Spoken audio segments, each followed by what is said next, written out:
Hello students, welcome back to my YouTube channel Aryan education foundation, जहां पे provide कराया जाता है कंप्लीट कॉस्ट अकाउंटिंग की सीरीज एंड मैथ्स की सीरीज। एफवाई वाले बच्चों का जो सीरीज चालू हुआ है मैथ्स का, एंड जो हमारे कॉमर्स सेक्शन वाले बच्चे हैं means TY BCom BAF MCom sem one, जिसको कॉस्ट अकाउंटिंग की है सीरीज की जरूरत है, उनको कॉस्ट अकाउंटिंग की सीरीज प्रोवाइड कराई जा रही है।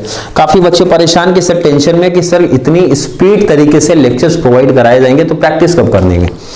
नोटिफिकेशन देख के टेंशन, सर इतने स्पीड से लेक्चर ब्रेक दे रहे तो ब्रेक दे रहे, उसके बाद लेक्चर चालू हो रहे तो कंटिन्यू। तो मैंने बताया था आप लोग का कि बार बार बताता हूं कि देखो ब्रेक इसलिए बीच में दे देता हूं 3 से 4 दिन का, ताकि हर एक बच्चा जो इनके जॉब पे जाता है, तो देखो संडे का टाइम आपका आने वाला है, संडे बैठ जाओ कॉस्ट अकाउंटिंग का ये टॉपिक कंप्लीट कर डालो, क्योंकि 15 मार्क्स का ये आपका टॉपिक आने वाला है स्टैंडर्ड कॉस्टिंग। तो संडे का टाइम है, बहुत सारे बच्चे ऐसे भी होते हैं जिनका सैटरडे भी रहता है, भाई वीक ऑफ रहता है, तो वहां पे सैटरडे संडे का टारगेट रखो, 2 दिन में कंप्लीट 15 मार्क्स कर लेना। भाई जॉब वाले जो बंदे हैं ना, जॉब वाले जो हमारे स्टूडेंट्स हैं, चाहे बीकॉम है बैफ हो एमकॉम वाले बच्चे हो ना, तो टारगेट रख लो सैटरडे संडे में स्टैंडर्ड कॉस्टिंग मार्जिनल कॉस्टिंग की जो सीरीज प्रोवाइड कराया हूं कंप्लीट हो जाए तो बहुत बड़ा एडवांटेज रहेगा, स्पेशली एमकॉम वाले बच्चे जिनका जल्द ही एग्जाम होने वाला है। तो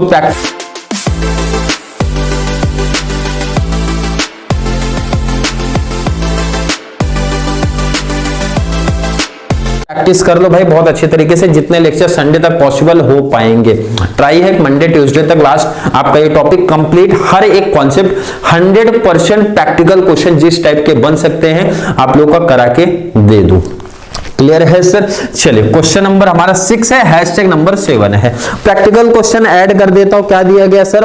from the following information calculate करना है। बार बार यही 3 चीजें हमारी कैलकुलेशन के लिए बोल रही है। जो चेंज है ना सर, वो स्टैंडर्ड एक्चुअल स्टैंडर्ड निकालने अगर हमको आ रहा है तो ये टॉपिक हो गया बहुत सारा सिंपल। बहुत सिंपल कब हो जाएगा? जब ये आपको फॉर्मूला याद होगा, कॉस्ट वेरिएंस का formula sir standard cost minus actual cost. याद है क्या हर एक बच्चे को? तो याद होना चाहिए, नहीं तो प्रॉब्लम है।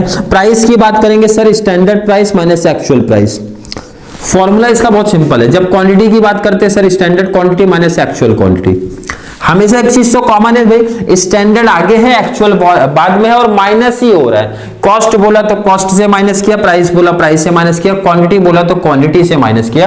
बट प्राइस एंड क्वांटिटी में मल्टीप्लाई भी है, मल्टीप्लाई एक्चुअल क्वांटिटी होता है, मल्टीप्लाई स्टैंडर्ड रेट होता है। अब जिस बच्चे को यह कॉन्सेप्ट समझा है कि एक्चुअल क्वांटिटी क्यों से मल्टीप्लाई होता है, स्टैंडर्ड रेट से क्यों मल्टीप्लाई होता है, उनके लिए तो ठीक है। बट जिनको नहीं समझा तो उनको मेरा सजेशन है कि आप लोग अब रट लो भाई, फॉर्मूला याद कर लो, रट के जाओ।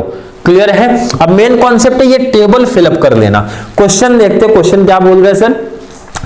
Standard material for a unit. अब ध्यान रखना, काफी बच्चे कंफ्यूजन में दिखते हैं। अब वहां पे उन्होंने यूनिट नहीं मेंशन किया, बट काफी बच्चे ढूंढ रहे सर यूनिट तो लिखा नहीं, तो कैसे मानूंगा भाई? क्लियर बोल रहा है standard material for a unit means एक यूनिट का, एक यूनिट के लिए सोच रहे हो, एक यूनिट के लिए सर कितना केजी की जरूरत है, क्वांटिटी कितना चाहिए सर 8, और रेट क्या सोचा सर 3.20। क्लियर है सर? बिल्कुल क्लियर है। बट एक्चुअल कितने का हो रहा है सर? 22,500। 22,500 तो इसका मतलब स्टैंडर्ड भी हमको 22,500 का लेना पड़ेगा। बिल्कुल क्लियर है वो, यहाँ पे तो कोई डाउट कंफ्यूजन नहीं। बट मटेरियल कितना लग रहा है सर? 1,75,000, क्वांटिटी 175 लग रही है भाई, और रेट आपका क्या है? मैं पूछूं आपसे, रेट क्या है? 3.15। कोई दिक्कत नहीं, मल्टीप्लाई करके अमाउंट निकाल लूंगा, कॉस्ट निकाल लूंगा। क्लियर है? बिल्कुल इंपॉर्टेंट है। देखो ये स्टैंडर्ड का रेट तो यहीं से मिलेगा सर, रेट हमारा सेम होता है। रेट मैंने बार बार बोला, कितने भी यूनिट का सोच लो, 1 unit, 10 unit, 20 unit, 1000 unit, lakh unit तक भी सोच लो ना, रेट हमारा सेम होता है। अब यहाँ पे आपको डिस्काउंट का कॉन्सेप्ट नहीं लगाना है सर, कि ज्यादा क्वांटिटी में परचेज किया तो डिस्काउंट भी तो कुछ मिलना चाहिए, नहीं, ये लॉजिक यहाँ पे नहीं चलेगा आपका। स्टैंडर्ड का रेट हमारा क्या रहेगा सर? कांस्टेंट रहता है। क्वांटिटी आप थोड़ा सा सोचो। अब ध्यान से देखो सर, एक यूनिट के लिए यहां पे ध्यान दो, वर्किंग नोट का पार्ट है, वर्किंग नोट पे आपको ऐसा इस तरीके से लिखना है। एक यूनिट के लिए आप कितना, क्वांटिटी कितना सर 8 केजी, तो मैंने आपसे पूछा 22,500 यूनिट्स के लिए कितनी केजी, तो cross multiply sir 22,500 multiply 8 divide by 1 से डिवाइड करके कोई बेनिफिट नहीं मिलने वाला है, तो मल्टीप्लाई कर लो, कितना क्वांटिटी आ रहा है वो आप लोग बताओ, कितना क्वांटिटी आ रहा है सर? 180 आ रहा है आपका, कितना आ रहा है सर? 180 आया सर, बिल्कुल आ रहा है। क्लियर है क्या? क्लियर होना चाहिए हर एक बच्चे का। चलिए मल्टीप्लाई कर लो, मल्टीप्लाई करके अमाउंट बता दो, 1,80,000 मल्टीप्लाई 3.20 किया तो फाइनल आंसर कितना है सर? 576, 5,76,76 मल्टीप्लाई 1,75,000 मल्टीप्लाई 3.15 किया तो कितना आंसर आ रहा है सर हमारा?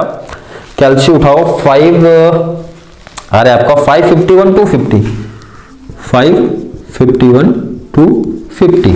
चलिए कॉस्ट की जब बात करते हैं सर, हमने सोचा कितना था, कॉस्ट कितना लगेगा? 5,76,000 बट लगा कॉस्ट सर 551,250। प्रॉफिट हुआ कि लॉस सर देखते ही बता दूंगा, प्रॉफिट हुआ कि लॉस हुआ देखते ही बता दूंगा। कितने का प्रॉफिट हो रहा है सर? प्रॉफिट तो हुआ है 576 सोचा था बट लगा हमारा सर 551,250, तो कितने का मींस माइनस कर दूंगा सर, कितना आ रहा है हमारा? 24,750, 24,750 प्रॉफिट हुआ ना, तो भाई फेवरेबल में जाओगे आप, फेवर में जा रहे हैं ना आपके, फेवरेबल। और बात करेंगे जब मैं प्राइस की बात करता हूं सर, स्टैंडर्ड प्राइस सोचा था 3.20 का रेट लगेगा बट लगा सर 3.15, तो 0.5 का बेनिफिट मेरे को मिला। कितने का सोचा था सर? 3.20 बट एक्चुअल में लगा कितना सर? 3.15। मैंने बोला 1 यूनिट के लिए, 1 यूनिट पे कितने का बेनिफिट मिला सर? 0.50 का मिल रहा है, बराबर है क्या? सॉरी 0.05 का बेनिफिट मिल रहा है, बिल्कुल सर। बट एक्चुअल क्वांटिटी कितना यूज किया सर? एक्चुअल आपका कितना? 175। जब एक यूनिट पे आपका 0.05 का बेनिफिट मिला तो मैं आपसे क्वेश्चन पूछूं 1,75,000 पे कितना, तो आप बोलोगे सर मल्टीप्लाई कर दो, इजी आंसर आ जाएगा। देखो यहाँ पे पहले तो देख लो प्रॉफिट हो रहा है कि लॉस। 320 सोचा था, लगा सर 315, मतलब प्रॉफिट हो रहा है, कम लगा ना, तो कम लगा तो बेनिफिट मिला। कितने का बेनिफिट? मल्टीप्लाई करके आप लोग आंसर निकालो, कितने का सर? 8750, 8750, ये भी आपके फेवर में जा रहा है। चलिए काफी फेवर में चल रहे हो आप लोग। क्वांटिटी की जब बात करूंगा, सोचा था 180, लगा 175 सर, यहां भी बेनिफिट मिल रहा है मुझे। सोचा था 1,80,000 क्वांटिटी लगेगा बट लगा सर 175 ही लगा है। और मैंने पूछा रेट क्या सोचा था आपने? भाई स्टैंडर्ड रेट 3.20, माइनस कर दूंगा और मल्टीप्लाई 3.20 करूंगा तो टोटल फाइनल आंसर आया सर 16,000। ये भी आपका फेवरेबल है। क्लियर है क्या? बिल्कुल क्लियर कॉन्सेप्ट होना चाहिए हर एक बच्चे का। सर आगे देखो, ये कॉन्सेप्ट बहुत हार्ड लेवल तो था नहीं, ये ध्यान रखना। जब आपको लगता है कि आपने कंप्लीट तरीके से कॉन्सेप्ट किया है तो वर्किंग नोट पे मार्क्स आपके कट हो जाते हैं। बैक फॉलो की बात करो, बीकॉम की बात करो, एमकॉम वाले बच्चों की बात करता हूं, जब 15 आउट ऑफ 15 आ जाता है मींस मेरा हर एक कॉन्सेप्ट क्लियर है, मेरा कॉस्ट वाला भी सही है, प्राइस भी सही है, क्वांटिटी भी सही है, मिक्स भी सही है, यील्ड भी सही है ना, तो एग्जामिनर ढूंढता है कि बच्चे ने कहां पे वर्किंग नोट नहीं बनाया है। बहुत सारे बच्चे इसका वर्किंग नोट नहीं बनाते, सीधा ऐसे देखो कैल्सी का यूज करके। ओ भाई हम भी आपके टाइम में ऐसे ही थे, कैल्सी हमारे हाथ में है तो हम वो क्यों करें, हमको सीधा ये लॉजिक पता था कि 22,500 मल्टीप्लाई क्वांटिटी करूंगा, डिवाइड बाय ये यूनिट कर दूंगा, आंसर आ जाएगा। वो तो हमको पता है कि वो लिखने की जरूरत नहीं, वो उसका लॉजिक मत समझो आप, ये तो सीधा ऐसा भी कोई भी बच्चा कर सकता है। एक्चुअल का यूनिट ले लो भाई, multiply quantity divide by standard, हर एक टॉपिक में पूरे मटेरियल वेरिएंस में ये टॉपिक चलेगा, यही लॉजिक चलेगा। तो बच्चे लोग ने क्या किया था, मींस हम लोग के टाइम पे हम लोग ने क्या किया, रट लिया, ये वर्किंग बनाने की जरूरत ही नहीं समझते थे। क्लियर है क्या? तो इस तरीके से मल्टीप्लाई हमेशा हर एक सम की लॉजिक समझा रहा हूं, हर एक बच्चा फिर से सुन ले क्या बोल रहा हूं। 22,500 जो एक्चुअल स्टैंडर्ड सेम यूनिट ही करते हैं ना, मल्टीप्लाई ये क्वांटिटी डिवाइड बाय ये यूनिट करने का है। यूनिट यहाँ पे 1 था तो 1 से डिवाइड करके कोई बेनिफिट नहीं था, लेकिन और सम जो आपने अभी तक प्रीवियस देखा तो उसमें कुछ ना कुछ तो यूनिट वहां पे था, 10 था, 15 था, 20 था, कुछ तो समथिंग था, तो आप उससे डिवाइड करते थे, ये हम भी करते थे। बट ध्यान रखना कॉस्ट अकाउंटिंग में आपके पास टाइम बचने वाला है, ठीक है, तो ये टेंशन तो दूर छोड़ दो कि जो बच्चों के माइंड में होगा सर कॉस्ट में पता नहीं टाइम बचेगा कि नहीं बचने वाला है। टाइम कॉस्ट अकाउंटिंग में या फिर की बात नहीं है, कॉस्ट में बहुत टाइम बचेगा आपके पास, तो कॉस्ट में ना भाई प्रॉपर वर्किंग बना लेना ताकि 15 आउट ऑफ 15 मिलना चाहिए। क्लियर है क्या? Clear sir. देखो प्रॉपर प्रेजेंटेशन देने के बाद, एक एवरेज स्टूडेंट की कैटेगरी में था मैं भी, अगर बात करूं जो एवरेज स्टूडेंट की लेवल होता है उसी लेवल में था, आप लोग को वैसे ही पढ़ाने के मेथड से आपको समझ में आता है, ठीक है। तो यहाँ पे प्रॉब्लम था, जैसे बैफ वाले हमारे जो बच्चे थे, जो हमने मिस्टेक्स किया था, मैं चाहता हूँ वो बच्चे जो एवरेज बच्चे हैं ना वो भी मिस्टेक्स ना करें। तो 75 का आपका पैटर्न होता है भाई, हमारे टाइम पे 75 ही था।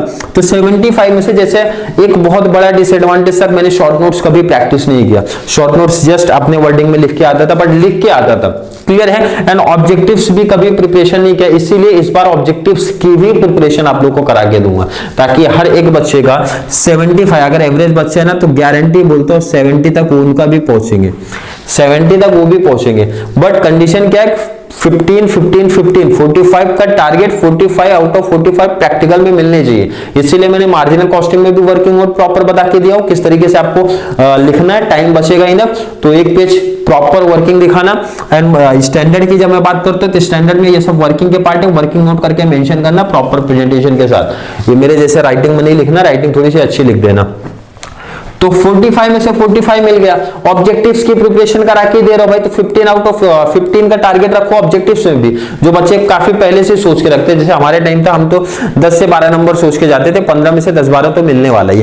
तो ये मिस्टेक्स होता है भाई हमारे, वो फालतू जा रहे 2-3 नंबर 5 नंबर जो भी जा रहे ऑब्जेक्टिव्स ना, वो काफी बेकार जा रहे। तो टारगेट अगर ये 60-60 कर लिए तो ऑब्जेक्टिव जो आपके शॉर्ट नोट्स होते हैं, शॉर्ट नोट्स अपना वर्डिंग अपना प्रेजेंटेशन भी लिखा तो भी 4-4 नंबर तो मिलता है शॉर्ट नोट्स में। तो 72 बनता है, बट 72 छोड़ो 68, 69, 70 तक ऑलमोस्ट हर एक एवरेज बच्चे की बात करो, टॉपर्स की कैटेगरी की बात नहीं करो, एवरेज बच्चे का भी कॉस्ट में इजीली स्कोर हो सकता है।